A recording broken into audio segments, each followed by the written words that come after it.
gentlemen, welcome to episode 1 of GFreak Speaks podcast. We are joined today by Nick BOBIR. Welcome, the Chiefs CEO. How you doing, man?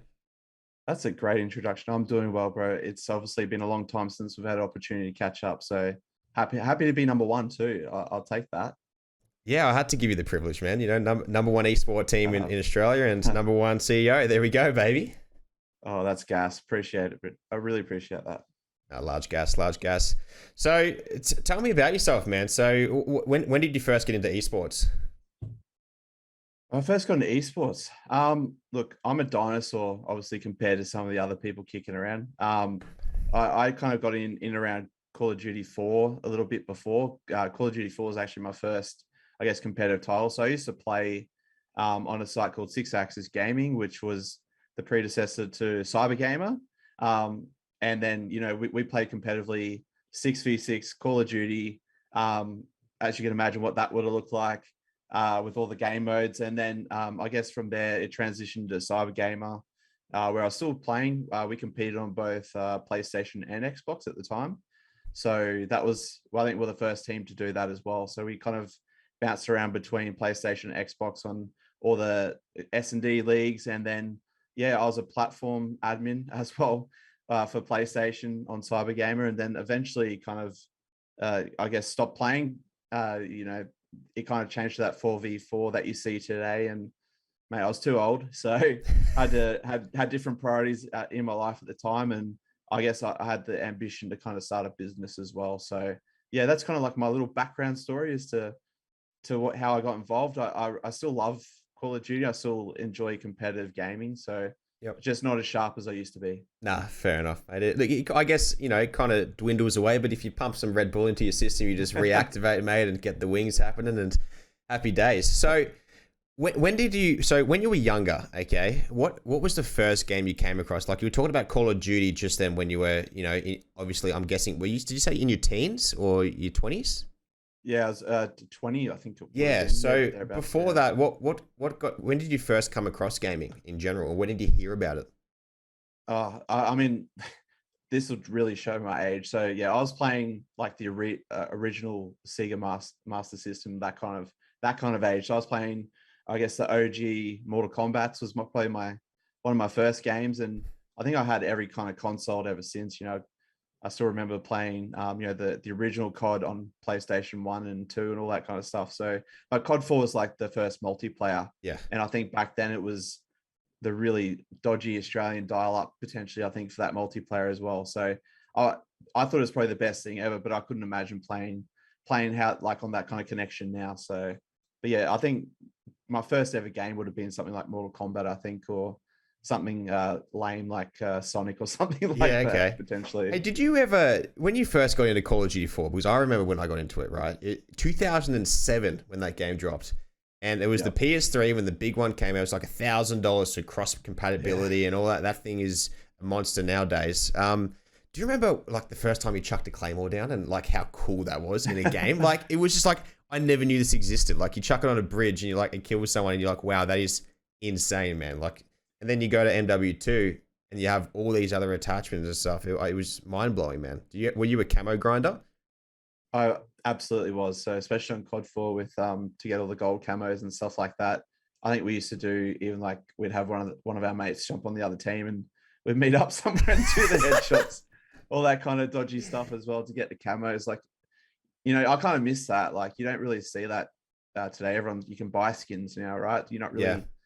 Not really grinding as hard, or it doesn't feel like it. But yeah, I still remember. I think it was Bog is the map from COD 4. The one that's it's like a junkyard. Yeah, the end-to-end grenade launches. So yeah, I still remember that was my first ever time playing multiplayer was that map. I still remember it. So yeah, definitely leaves a mark. And MW2 is my favorite COD of all time. So definitely has a special place in my heart. That's for sure. Oh yeah, did you ever play Modern Warfare Remastered? They came out with Infinite Warfare. Did you ever play that game? How good was that? Didn't feel the same. Yeah, but it didn't feel the same. I maybe it's because I was older at the time, and I didn't get to play as much of it. They're running kind of like some throwback tournaments and stuff on it, but I only got to play like honestly like a week's worth on that game compared to what I would have. I'd be scary to think how much time I put into COD 4. But yeah, I'm still hoping they bring back an MW2. Honestly, give me a remastered version of Modern Warfare 2, please. I'll do anything for it. That would be sick. See, the thing I love personally about it is that they made one of everyone's favorite games that first jumped onto Call of Duty, but they made it with better graphics. And they chucked in these knives, bottles, swords, and all that type of stuff, different camos, a different gun. Like, it just made it so like enjoyable. That was when I really got back into Call of Duty, more so with like the competitive stuff with 5v5s and Cyber Gamer, as you know, as you were speaking before about, and just the whole game battles, ladders, and all that. That was like super dope, man. You know, and it was awesome. But look, tell me a bit about when you acquired Chiefs and what was the decision making behind that, you know, that purchase, man? Yeah, I think like looking back, you know, it was probably around this time actually in 2018 that we had started those conversations with Frank and kind of figuring out what we wanted to do at the time. You know, we had rebranded to Icon and like our, I guess, philosophy, and we'd taken on some private investment as well. And at the time, you know, looking at the scene, you know, everyone was kind of fighting for the same stuff. You know, the opportunities with like brand partners was just getting kind of, I guess, you know, everyone was fighting for the same kind of money, and it made more sense. Like in my head, it made more sense to build a juggernaut and combined resources than try and fight for the scraps. And I think that's kind of like what we did at the end of the day is we created a juggernaut, and you know, eventually we'll be able to talk about the numbers and kind of how the business has changed a lot, especially, you know, with you know, working with different brands and stuff like that. But you know, for us, we were looking at a few different options. Like honestly, like I think we spoke to even Virtus Pro at the time. We'd spoken to those guys. We'd had conversations with Renegades. So there's a few people that we're talking to at the time, and you know, we always, you know, Chiefs was a competitor of ours, and you know, had some really good rivalries across different titles, like you know, Counter Strikes, definitely one of them. COD, the Chiefs were in COD at one point. Rocket League, both fighting for the same things, and you know, it, like I said, it just made sense to really pool our resources together and create like a bigger company. And you know, we're like 3 years down the track now, and it seems like a lifetime ago, but you know, we haven't really had a chance to have a look back, but we're obviously really stoked that it happened. Yeah, that's awesome, man. That really is awesome. It's great to see that, you know, we as Chiefs, we're making an impact on the Australian, New Zealand scene as a whole, and Asia Pacific, so the whole APAC scene. And I think that has become a real household name. You know, when you think of the US, you think of Optic, and you think of FaZe.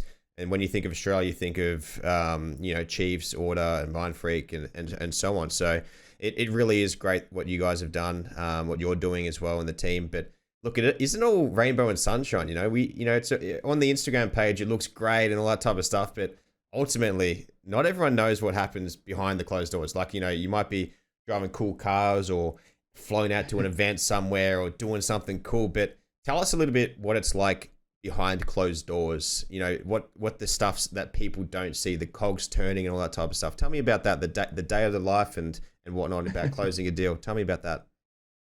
That's a really good question, man. There's a lot I could probably say to like this question as well, because, you know, in today's like society, everyone kind of really glamorizes kind of what you see on social media. And, you know, there's a lot that goes into a person's life, especially when running like a startup in a market that you'd probably deem quite immature and developing. So it's quite stressful, bro. Like, honestly, we're laughing about it the last couple of weeks, you know, thinking about our last like 6 years and, you know, taking out 3 credit cards, borrowing life savings, you know, maxing them out, just to make like another month, like of running an esports team. Just living the dream, mate. I like there's people laugh a bit. I'm literally, it's going to kill me one day. It's definitely not like that now. This is going back, you know, 5 years ago. But, you know, I think when it comes to running a business, it's just, there's a lot that goes into it. You know, I'd be lying. I think about it when I wake up and it's the last thing I think of, before I go to bed. I'm constantly thinking about it. Even when I'm walking around, like I went Halloween trick-or-treating this afternoon, and Yeah. I'm thinking about it. Like I'm constantly thinking about it, like what can we do next, and how do we make this better? And it's one of those things that me as like I guess a young entrepreneur as well, is trying to develop some work-life balance, and trying to understand that, sometimes you got to take a step back and take a foot off the pedal a little bit, just to kind of sit back and see what's actually happening, because it's always, what's next. And Josh and I have this saying where, like, it's really funny. Like we signed like a deal with a brand that's never entered into the space before, and we're like, we're going to celebrate because we've signed this deal, and it's done. We might have spent 8 or 9 months trying to get this brand on board, doing all the educating about gaming, esports, and this is the best way to activate in the space. And we're like, at the end of 8 or 9 months, we're definitely going to celebrate, boys. We're definitely going to, crack a few beers and celebrate. And we never do. Like, we literally haven't for like the last 3 years. We haven't celebrated any of it. And it's mind boggling. And that's because like it's always like, well, shit, now we're on to the next thing. We're gonna now execute it. And we never get a chance to do that. So I guess, like, if I was to sum it up, is like probably that work-life balancing is definitely probably one of the hardest aspects. And like, we've got really big ambitions to do a lot of good things, and not just like the gaming and esports sector, but as a business in general. So I think, yeah, that's probably I guess a decent insight as to a little bit of the stress behind it. But at the end of the day, we're working in a field that we're passionate about, and we're building a business in a space that we love, and we shouldn't take that for granted either. Yeah, absolutely. And I found that, thinking back to your question before, I know that speaking to yourself, Josh, AK, and Mike, that you guys are always having meetings at different times when people are, when they're awake overseas and when we're supposed to be asleep. And then you've got that, you're raising a young family, and you're thinking about it all the time. Like, when do you get a break to sit back and relax with your family? Like, you're always thinking about something, then you got to write something on your phone. Tell me how you go with that. Like, when you got to put time into raising, your child, and go from there. So tell me about that. Yeah, it's a good question, bro. Like, I think, again, I'm pretty poor at it at the moment, and it's something that I am actually trying to work on. I'm very thankful that Kel, my wife, is very career driven, as well, and she understands that, I'm trying to develop this business into something that can hopefully one day change our lives, and our daughter's life. And that's why I do it. At the end of the day, is like, I do everything for her. So the little one's important. She's always, I want to give her the life that she deserves as well. So I guess I put that in the kind of the forefront of my mind, that me staying up till midnight is so she can have everything that she wants. So I guess that kind of helps. But again, it's something that I really do need to work on in terms of like work-life balance. It's just, I think the easiest way to do it is just to kind of spread out the time. Yep. I generally, I'll try and work after she's gone to bed. Hopefully at a reasonable hour, depending how she's going. But at the end of the day, yeah, it's just trying to fit everything in as best I can. Yep. And the work-life balance is a huge factor in creating a really successful business and becoming an entrepreneur. Not that I'm one myself, but I know that it takes a lot of hard work, sacrificing, not going out. It's kind of like when you buy your first house and you're trying to make it work, or you've got to do the renovations to it. You've got to, go back to either your parents' house or go eat cheap and all that type of stuff and make it work. There's a lot of sacrificing that, once again, a lot of people don't see. And that's why I'm doing these type of podcasts, so then people can understand what the nitty gritty is and the non-glamorous part of it is. So tell me a little bit about Icon, what you can say about Icon. I think that, look, I know a fair bit about it, but I think that a lot of people that are listening would love to know a bit more about Icon and what the IP is behind it, and how Chiefs have acquired Icon. So tell me a bit about that, please. Yeah, sweet. So just for background for people listening, Icon is, the parent company, and within that sits the Chiefs. And something that we've been developing in the background is, I guess, a lifestyle and supplement brand. I can't talk about it because it's probably, I guess, you can see the social media, so you can probably have a fair guess of what we're building. And we've been building that for definitely the last year and a bit now. So we've been going through all the R&D and testing and sampling and making sure we got a really kick-ass product. So we've been building kind of that lifestyle and supplement gym brand in the background. And yeah, like Icon as a parent co, our goal is to really build and develop businesses, and Chiefs and the Icon supplement stuff is definitely part of that. But I guess our ambitions is to look at other opportunities as well, whether it might be further kind of media and content acquisitions, or maybe it is a team overseas, or maybe it is relocating getting the Chiefs into America. Who knows? At the end of the day, Icon is kind of like the vehicle that'll help, I guess, fuel us to be able to do bigger and better things. And who knows? Like this space is crazy, man. Something pops up every month, something brand new. So there's always opportunities out there for everyone as well. And I do want to circle back on what you were touching on before. You actually are an entrepreneur, mate. I think streamers and content creators are their own business, and that's exactly what you guys as well. You're doing everything that a business does. So don't sell yourself short on that one. That's for sure. All right, bit of gas. Okay, Yeah, okay. I'll take it. I'll take it. I won't deny it. Okay, we do work hard. We do balance the job and the fitness and all that type of stuff to, so we don't blow out like a third mortgage. You know what I'm saying? But, but yeah, look, tell me.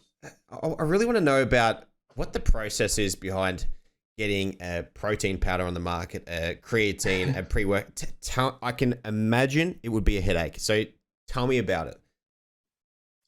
Yeah, like I can speak to a bit of it. Yeah, it's just it's a lot. It's so it's a full. We could have easily, gone ahead and got a shelf item where people just basically wrap their brand around something that's already been built. But for us, like, we want to be able to work with athletes, and then reverse engineering that, like, what's that involve? And that's getting TGA stuff approved. It's HASTA certification, so HASTA enables us to be cleared by WADA, and basically they do batch testing on all of our products, and you have to clear 5 positive tests and then apply for this register and stuff like that. So a lot of the major brands that work with athletes, such as BSC, they work with all the footy teams you can imagine, all the different athletes. And that was something that we were really driven to do, is like, we want to be able to build a brand and a product that can change lives in a different way. The amount of stories and journeys is that everyone goes on their fitness and their health is also individual. And I think we were really excited to be able to build something that can really tap into that and be part of. Don't get me wrong, gaming has the opportunity to change lives, and it does, but there's just like this really nice, meaningful element to what we want Icon to be. Is like our motto is that everyone can be an icon. You're your own icon, and that was really the driver for us. But in terms of getting a product, bro, it's obviously quite the process. Like I said, we're probably a full year of R&D with a scientist basically that helps us put it all together. And again, it's just getting the right mix of the right ingredients and making sure we're in line with all the TGA stuff that's out there as well. So it's quite the process, but it was super exciting, getting your little sample packets and be able to test something that you've really wanted to see come to life is really rewarding. For us, COVID hasn't helped. We were meant to launch probably 3 months ago, and then all these different outbreaks and stuff like that has really pushed us back a little bit. But we'll be live next month at some point. So I guess, keep your ears and eyes out for that one. Yeah, awesome. See, like, this is the thing. If you want to build a product or even merchandise, right, you've got to go through so many sources, man. Like you said that you've been working on this stuff for a year. Now it's added extra time because of, unforeseen circumstances. Who would have ever known that to produce, just for example, just a protein like sample, for example, it would have to go through so many things: quarantine, TGA approval, WADA, probably a SADA, I'm assuming, because we're in Australia. And just to get it approved, it's ridiculous. It honestly is. But I think that, to touch on what you were saying before about making yourself feel like an icon, I do believe that fitness is a really big thing in everyone's lives at one stage or another. And when you exercise, we're speaking a little bit of science here, but when you exercise, as much as it's hard to get your ass off the couch, once you're doing it, that's the best part. It's the hardest part of working out is getting up and doing it, getting changed. And when you release those endorphins, you feel real good, man. You're like, damn, I just did 5 push-ups, for example, for a beginner. I just did a 10K run for someone else. Everyone's goals are different. You shouldn't compare yourself to these Instagram models and all that type of stuff because you're like, dude, look at them, man. They're jacked out of their mind. But at the same time, some are assisted, some aren't.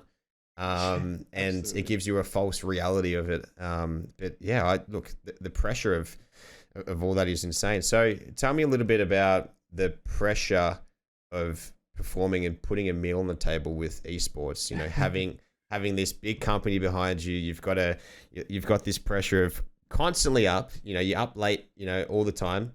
You're working around the clock, and you know you've got to feed a family, man, and pay the bills.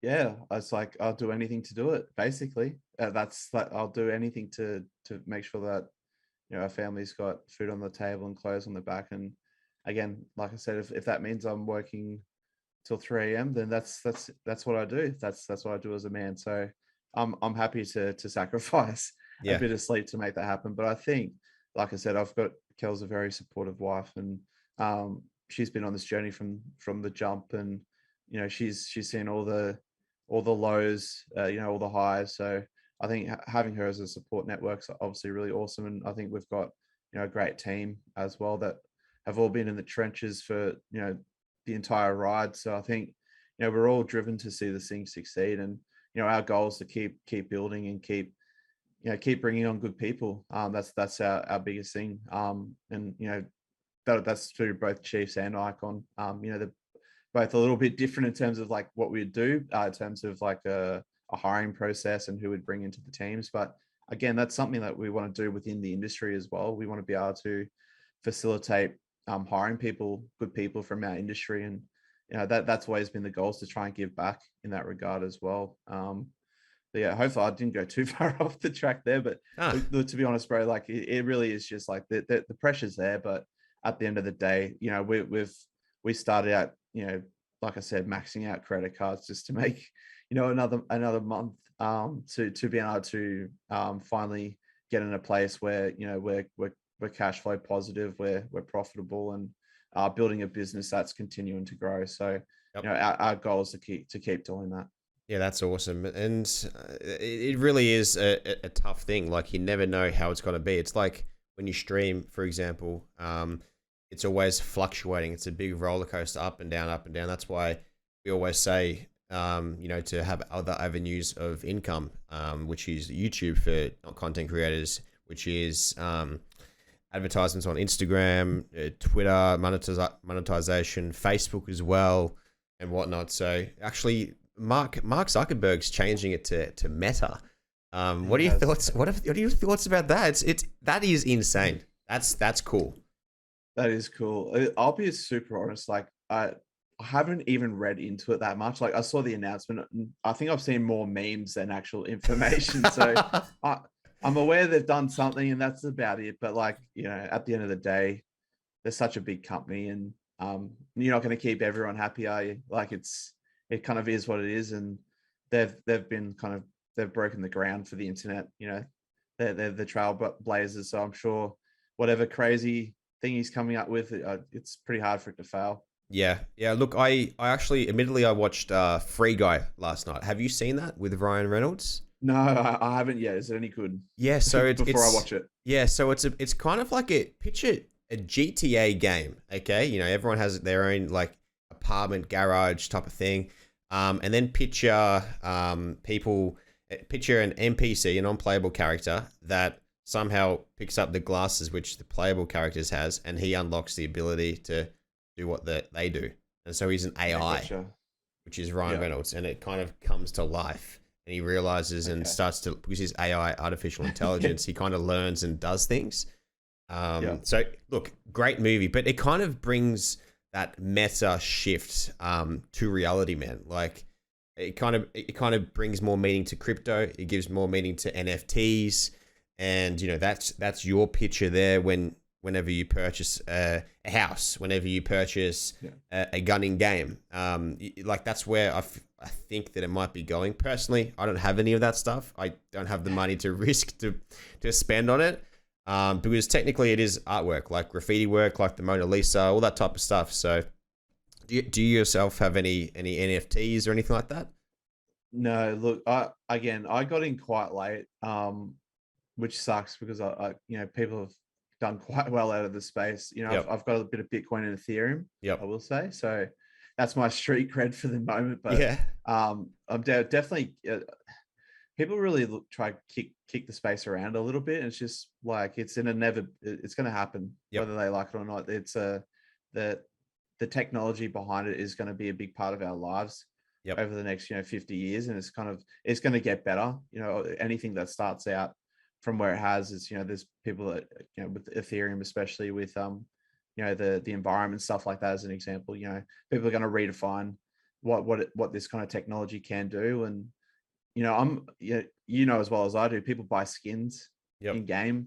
It's really no different to people buying skins when you're talking about NFTs in particular. But I see the big future of crypto being like that play to earn stuff. So, talking about, grinding to get camos and COD back in the old days, imagine you're doing that, but you're unlocking, a coin that's worth X in Ethereum, which is effectively dollars in your pocket because you've grinded a game and because you love the game. So I think that in the future could be a really cool opportunity. Obviously the games need to become really good to the level that we're used to as game snobs, but I could definitely see that being a big player in the future for sure.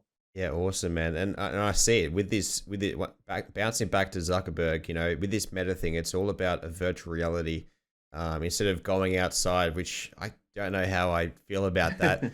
But you go sit in your lounge room with your VR headset on and you look, this is very off the top of my head. I don't really understand how it works, but as far as I know, you kind of interact with your friends and go to a bar, for example, in the metaverse, or you go for it's limitless. I think that in the future, who knows, from like 100 years now, you'll probably be able to go watch an NBA game or an AFL game in the stands with your headset on and pay X amount of dollars per the ticket, put a mask on, smell the atmosphere and stuff. And and then the tickets that you actually go to the stadium will be like upmarketed a ton. So it kind of brings in a niche market. And it honestly, man, we're spiraling out of control here.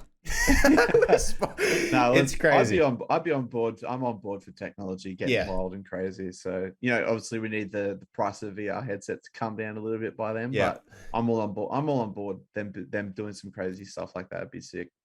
Yeah, well, it's like when I was younger, man, dude. 500 meg on your phone when I was in grade 6, which was 2008, dude. It was like I don't even know. It was a lot of money, but now you get like 50 gig for $30 and you don't even use it, and it's just ridiculous. So it's like headsets, and like everything, as they get more popular, they start getting cheaper as as the supply meets the demand and all that type of stuff. As the demand meets the supply and all that type of stuff. So yeah, it's insane. But with the Chiefs, so back to that topic, we're swinging backwards and forwards here like a pendulum. That's all right. But I like it. It keeps people on the toes. Good. So Absolutely. what's the vision for the next couple of years or 5 years, we'll say, for Chiefs? Yeah, it's a good question. I think we're probably about 5%, I think, of where I'd want us to be. Yep. As a business, whether that's harsh or not on ourselves, I'm not too sure. But like I said, I do have lofty goals, and I think part of that is just continuing to grow. There's still a lot of things that we have in our pipeline. I can't really throw them out into the universe because got to hold some things close to our chest, I guess. But we want to keep working on, I guess, building the business up, and there's still a lot of things that we haven't done, I guess, up to where I would kind of want to see them, like even things like merch and stuff like that. So for us, I think the next stage will definitely be continuing to grow. We want to keep expanding and building our platform, and even the looking at places like into Southeast Asia as an example for teams or content creators. And then depending how the business is going, that like I'll never write off America or Europe as an opportunity as well. So I think for us, we're just going to continue to keep growing and expanding. And again, we've got some pretty lofty goals over the next 2 years. 5 years is a long stretch, but yeah, that's right. a lot of the yeah, a lot of the goals that I've kind of put in there for the business and the planning is definitely centered around kind of the next 2 to 3 years. And again, it will be mass expansion. I think will probably be on the cards. Yeah, awesome. And so that overseas expansion is an opportunity, as well as that, picking up the local grassroots talent, to really make, like you said at the start of the podcast, to produce that juggernaut. You think of Australia, you think of Chiefs Esports Club, which is exactly, what you want it to be. It builds a brand. We're covering all bases, dotting all the I's and crossing all the T's, as you were saying. And that's exactly why it's great. It's great to be part of it as well, part of the movement. So yeah, bro. Well, fingers crossed. Like I said, we do want to. We have, like I said, lofty goals, but at the end of the day, we gotta be good enough to do it. We gotta be good enough to execute, and I think that's what we made a super important aspect of the business, is that a lot of people just let ideas be ideas. And I've said it before, ideas are shit unless you execute on them. So if you're out there and you've got a really good idea, don't just sit on it and let it be an idea. Actually get off your ass and go execute. And, speed is everything these days. So first to market and being able to do things, doesn't matter what it is in life, just have a crack. And that's exactly what we plan to do. Any idea that we've got and we really want to do, we're executing it. And I think the supplement brand's a perfect example of that. It's no one would have expected it, even though like we had a passion for it, but it was an idea and we turned it on, and basically a month of planning and started ripping straight into it. So I think, just executing, speed and delivery. That's everything. Yeah, absolutely. And I think it comes down to, like you were saying, everyone has an idea, but it comes down to how well you execute. Everyone can execute, how to make a piece of toilet paper, but it comes down to how well, how many ply it is and all that type of stuff. If you're coming out with this single ply stuff, it's not going to be good shit. No one's going to want to be wiping their ass with 20 grit sandpaper. Oh, bro, you know what I mean? I couldn't make toilet paper. So if anyone's out there and can show me how to do it, please do. That's not one I reckon I could execute. Just as an example. My wheelhouse. I like the example. Exactly. Anyway, man, I appreciate your time. Before you go, okay, before we wrap it up, I always ask the guests on the show one question, okay? And that question is, where do you store your butter? In the fridge or the pantry? Okay. Now, this might shock people, even disgust them. I actually don't like butter at all. Oh shit! I'm no butter or margarine at all. Really? How's that for a curveball? Didn't see that coming, did you? I didn't see that coming, man. Where does your family store it then? Okay, we'll pass you, man. Don't worry about you.